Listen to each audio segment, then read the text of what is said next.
Greetings, this is Dinah Monahan and Damon Evans bringing you Pro-Life Perspectives. This program is about all things pro-life. It's sponsored by White Mountain Tees in Snowflake. White Mountain Tees provides screen printing, embroidery, banner printing, merchandise with your logo on it, and much more for the White Mountain community. Whether it's 25 t-shirts for your family reunion or 5,000 for your big event, they can do it.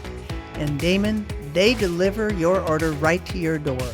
From Payson to Winslow, Pinetop to Springerville, they bring it to you. Go to whitemountaintees.com. That's whitemountaintees.com. Or stop by their shop in Snowflake. Dinah, in our last episode, you were going to cover a bunch of lies that are being thrown about related to abortion, and we covered two. So let's pick up that conversation. What are other lies that we're getting from the campaign, from the debates, and from the media? Okay. Well, the lie that it was actually, all this is about the debate. It sort of came out of the debate, and nobody fact-checked anything Harris said. She claimed during the debate that Trump's abortion bans make it criminal for a doctor or nurse to provide health care. She said pregnant women who want to carry a pregnancy to term, suffering from a miscarriage, being denied care in an emergency room because the healthcare professionals are afraid they might go to jail. I can't believe this. And she's bleeding out in a car in the parking lot. She didn't want that. Her husband didn't want that. And guess what? That didn't happen. That is absolutely a bold-faced lie.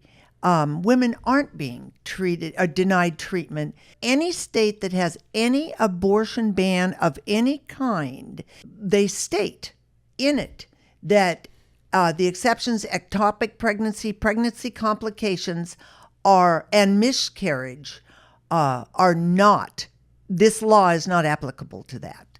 So these laws all hold exceptions for these things. This just isn't even true. Yeah, and they just...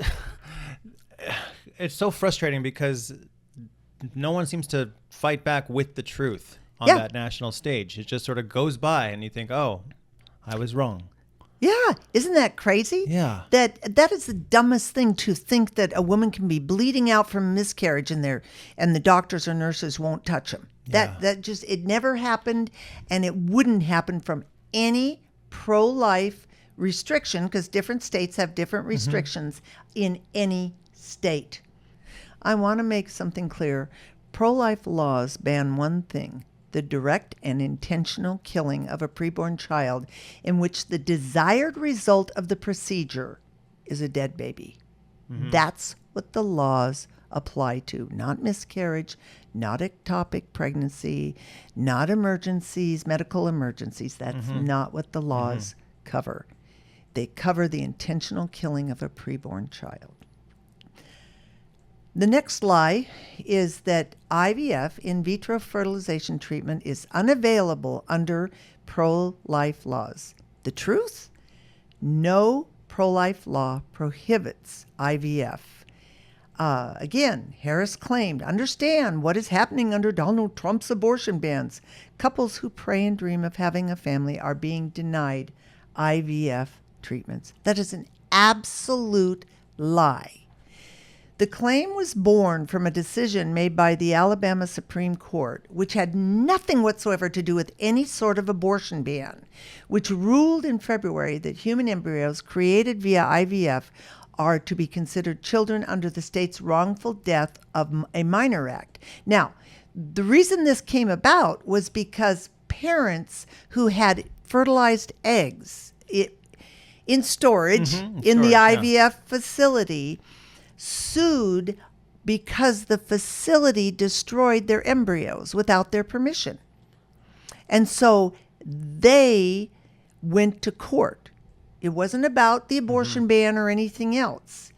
And that's when Alabama ruled that they had a right, if they were not asked permission, if it was done against their will, that they had a right to turn around and sue IVF centers.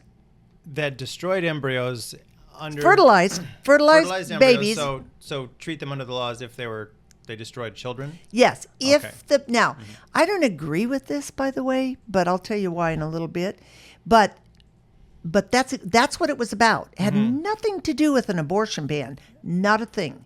And by the So way, they're just really, really reaching oh my to make gosh. this claim. Yeah, but imagine that Harris didn't tell the truth. Can't believe it. Well, no one questions her. Well, in that case, Trump didn't question her. no, and he should have known. He should have known Yes, what he was they're stating. doing a better job. So I want you to know that not one single IVF clinic has closed in any state because of that, even if they have abortion bans. They aren't closed.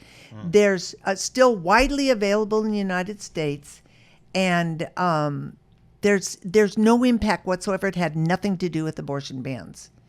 So, Much ado about nothing.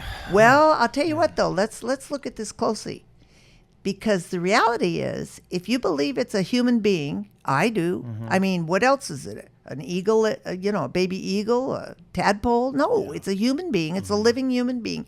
Even at that stage, then I don't agree with Alabama, because then it's saying that the baby's life should be saved if the parents want it. So therefore, the baby's life has value to be saved if the parents want it. If the parents don't, then it can be destroyed. Yeah. So it really is, it's at odds with itself. Yeah, I see that. And in vitro fertilization is unbelievable technology that helps infertile couples. But the reality is, when they fertilize those eggs, they destroy quite a few of them. Plus, they'll implant 8, and if more than 2 or 3 take, they go and selectively abort the ones that the excess, as they would call to it, prevent like twins and or triplets. multiple. Yeah, they might go for, sextuplets, yeah. but yeah, you can get quite a few. Yeah.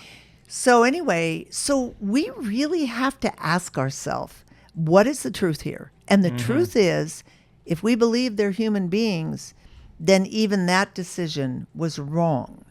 Yeah. But at any rate, Harris lied. That wasn't the truth. And so now you know the 4 laws that were promulgated by that debate. Yeah. It's just going to be the nature of it. A lot of lies, a lot of misinformation, and no one, I don't know about no one, but few people calling them into question. Absolutely. And so we're just out here just flailing, not knowing. So thank you, Dinah, for being a voice of truth, for doing so much, devoting your life to this cause. And I just encourage all our listeners to ask yourself how you can get involved, to give, to participate, to volunteer. And thank you for tuning in to another Pro-Life Perspectives. We'll be back next week. And until then, be safe, Be blessed. be kind, and And love love life.